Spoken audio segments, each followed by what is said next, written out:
Guys आज से हम सोलो लेवलिंग रैग्नारॉक को एक्सप्लेन करेंगे और आज इसका पहला एपिसोड है एंड इसके अंदर बेसिकली हमें संग जिनबू के बेटे संग सुहो के कहानी को दिखाया जाएगा। सो जो भी इस चैनल पर न्यू आए हो subscribe this channel for Solo Leveling Ragnarok. तो चलो वीडियो शुरू करते हैं। एपिसोड के शुरुआत में हमें आउटर गॉड यानी बाहरी दुनिया के गॉड के बारे में बताया जाता है जो होता है ओमनीपोटेंट, जिन्होंने बहुत ही प्राचीन समय से अनगिनत ब्रह्मांडों का निर्माण किया है जिसे हम लोग कहते हैं सुप्रीम बींग्स। और यही सुप्रीम बींग्स अनंत जीवन के खोज और उसमें जीने के लिए हर बार ब्रह्मांडों का निर्माण करते थे और इस प्रोसेस के दौरान उनके हाथों से आत्माएं और अलग अलग कानून का जन्म हुआ। जो भी हो, इस अनंत काल के रिपीटेशन साइकिल से कहीं न कहीं सुप्रीम बींग्स भी बोर होने लगे थे और उन लोगों ने खुद को एंटरटेन करने के लिए एक तरीका भी ढूंढ लिया था जो होता है उनके ही बनाए हुए क्रिएशन को एक दूसरे के साथ लड़ाई करते हुए देखना। उनका ही बनाया हुआ क्रिएशन उनके सामने लड़ता था, मर जाता था और फिर से जिंदा हो जाता था। हालांकि ये सब उनके लिए एक एंटरटेनमेंट का जरिया था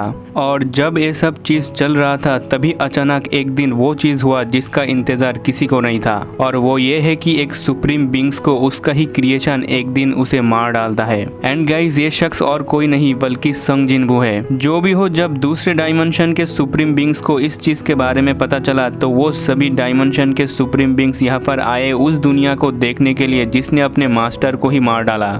लेकिन इन सभी सुप्रीम बींग्स को इसकी जरा भी परवाह नहीं थी। उन सभी का थॉट एक ही था कि जो जीतेगा वही इस वर्ल्ड का अगला मास्टर बनेगा। तो गाइज अब तक हमें आउटर गॉड के बारे में बताया जा रहा था, मतलब समझ रहे हो, इस बार संग जिनबू और उसका बेटा संग सुहो कोई मोनाक से नहीं लड़ने वाला, सीधा गॉड से लड़ने वाला है। जो भी हो, ऐसे ही शुरू होता है हमारे सोलो लेवलिंग रैग्नारॉक की कहानी, जहाँ सबसे पहले हमें स्कूल का सीन दिखाया जाता है जहाँ पर सुहो किसी से कहता है, क्या तुम्हें पता है मुझे Korean national university of arts में चांस मिल चुका है। ये सुनकर उसका दोस्त कहता है, तुम झूठ बोल रहे हो, तुम जैसे एक आम लड़के को यूनिवर्सिटी ऑफ आर्ट्स में कैसे चांस मिल सकता है। वही एक बंदा तो रो रहा था कि मुझे फिर से 1 साल निकालना होगा। सुहो भी लाइक, तुम लोग मरो यहाँ पर, मैं फाइनली इस जहन्नम से आजाद हूँ।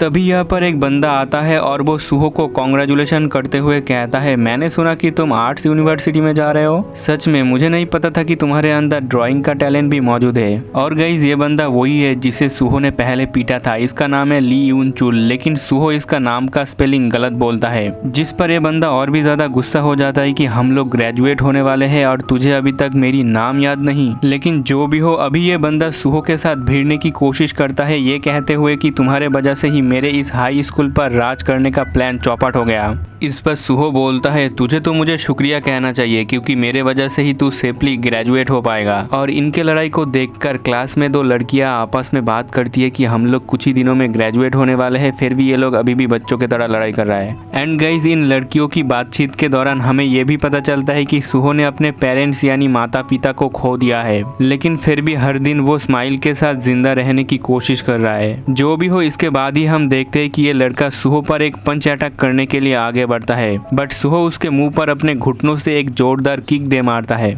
और सुहो को लग रहा था कि शायद खेल खत्म हो चुका है। लेकिन हम देखते हैं कि ली को कुछ भी नहीं हुआ है और फिर से वो अपने अटैक को प्रिपेयर करता है सुहो पर करने के लिए। बट इस बार कुछ अलग ही था क्योंकि ली के हाथ से ऑरा निकल रहा था और बंदा देखने में काफी ज्यादा बैडएस भी लग रहा था। सुहो तो इस हमले को जैसे तैसे डॉज कर लेता है एंड ये हमला जाकर सीधा लगता है डेस्क पर। इस अटैक को देखकर सुहो और क्लास के बाकी लड़कियां भी शॉक हो जाती है और फिर हम देखते हैं कि जिस जगह पर ये अटैक लगा था वहाँ पर एक बड़ा सा छेद हो चुका है एंड ली को भी समझ नहीं आ रहा था कि अभी हुआ क्या। और गाइस तुम लोगों को तो पता ही है कि इस चीज का मतलब यही है कि इसका पावर एवोकेन हो चुका है। जो भी हो, इसके बाद हम सीधा 2 साल बाद का सीन देखते हैं जहाँ पर अपना सुहो अब यूनिवर्सिटी के 2nd ईयर का स्टूडेंट है और इस टाइम बंदा अपने यूनिवर्सिटी में ही जा रहा होता है। तभी सुहो को साइड से कुछ आवाज सुनाई देती है जहाँ पर वो देखता है कि एक अनाउंसर सभी को गेट से दूर जाने के लिए बोल रहा है एंड इस चीज को देखकर सुहो अपने मन में कहता है फिर से और एक गेट। इसके बाद हमें पता चलता है अचानक 3 साल पहले दुनिया में गेट दिखाई देने लगे जिससे दुनिया में बहुत बड़ा बदलाव आया, यानी फिर से वही सब चीज डंजन मॉन्स्टर अपीयर होने लगे और उसके हिसाब से इस दुनिया में स्पेशल एबिलिटी वाले लोग भी एवोकेन होने लगे। उस टाइम ये दुनिया इतनी तेजी से बदल रही थी कि लोगों को लगा ये गड़बड़ी काफी लंबे समय तक चलेगी। सो जिनचुल नाम के एक बंदे ने एवोकेन लोगों को गैदर करके हंटर एसोसिएशन को क्रिएट किया और इन एवोकेन लोगों का नाम दिया हंटर्स। और अब इस दुनिया में लोगों को दो तरह से डिवाइड किया गया है, एक है एओकेन, दूसरा है नॉन एओकेन। एंड गाइज मुझे बताने की जरूरत नहीं है कि जिनचुल कौन है और उसने ऐसा क्यों किया, क्योंकि उसे उसकी पिछले जिंदगी पूरी याद है। जो भी हो, इसके बाद सीन चेंज होता है। हम देखते हैं सुहो को जो पेंटिंग्स बना रहा होता है और अपने मन में वो यही सोचता है कि इस दुनिया में ऐसे लोग हैं जिन्हें चींटियों के तरह रेंगने के बाद ही रिवॉर्ड मिलता है, लेकिन ऐसे भी लोग हैं जो रिवॉर्ड को आसानी से छीन लेता है। इसके बाद हमें पास्ट का सीन थोड़ा सा दिखाया जाता है जहाँ पर सुहो कचरे के ढेर में पड़ा हुआ था और वो अपने मन में सोचता है एंड्स अपने खुद के लिमिट को जल्दी रियलाइज कर सकता है। नो मैटर नॉन एओकेन कितना मेहनत कर ले, फिर भी उनके बीच और ई रैंक एओकेन के बीच एक अलग ही डिफरेंस हमेशा रहेगा। मतलब अगर हंटर्स गेट को क्लोज नहीं करेंगे तो ये दुनिया डिस्ट्रॉय हो जाएगा। दूसरे शब्दों में एओकेन लोगों के बिना नॉन एओकेन लोग जीवित नहीं रह सकता, लेकिन एओकेन लोग नॉन एओकेन के बिना ही जीवित रह सकता है। और हमारा संग सुहो भी नॉन एओकेन में से ही एक है।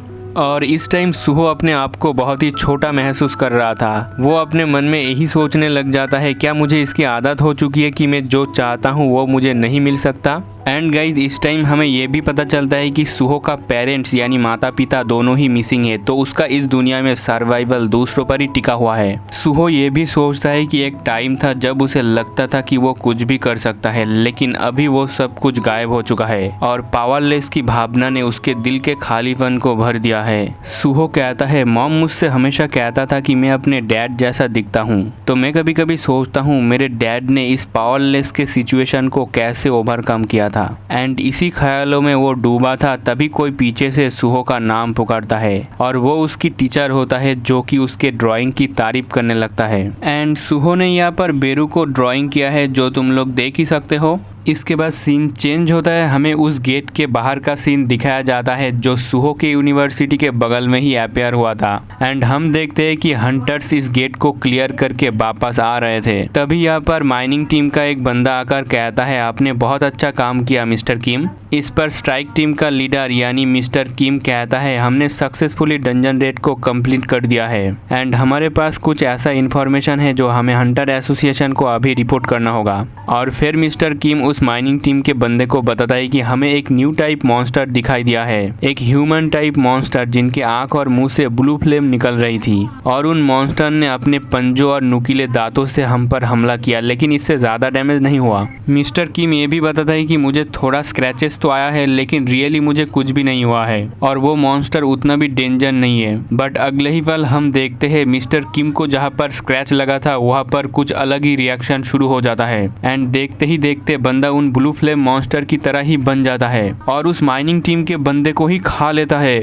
ये देखकर तो यहाँ पर एक डर का माहौल क्रिएट हो जाता है और चारों तरफ भगदड़ मच जाती है। एंड गाइस ये ब्लू फ्लेम वाला मॉन्स्टर जिनको भी काट रहा था ना, वो सभी इन्फेक्टेड होकर दूसरों पर ही हमला कर रहा था, यानी जॉम्बी टाइप मॉन्स्टर। और फिर इन सभी के चिल्लाने की आवाज सुहो के स्कूल तक सुनाई दे रही थी। सुहो खिड़की के पास जाता है और सभी लोग कुछ ऐसा देखता है जो देखकर तो सभी शॉक में चला जाता है, क्योंकि यहाँ पर लोग एक दूसरे पर हमला कर रहे थे। इस टाइम सुहो के क्लास के सभी लोग तो पैनिक में थे, बट तभी सुहो की नजर पड़ती है सामने वाली बिल्डिंग पर जहाँ पर एक ब्लू फ्लेम वाला मॉन्स्टर खिड़की तोड़ के उस बिल्डिंग के छत पर खड़ा था और वो सीधा वहाँ से छलांग लगाकर सुहो के क्लासरूम के अंदर एंटर कर जाता है एंड उसके क्लासमेट पर हमला करने लगता है। सुहो तो यहाँ से भागने लगता है, तभी वो देखता है कि एक लड़की यहाँ पर फंस चुकी है और वो उससे हेल्प मांग रही है, लेकिन सुहो यहाँ से भाग जाता है ये कहते हुए कि मैं जाकर हंटर्स को बुलाकर लाता हूँ। और अभी सुहो भागते हुए अपने मन में यही सोच रहा होता है कि मैंने उस लड़की को ऐसा क्यों कहा कि मैं हंटर्स को बुलाकर लाता हूँ।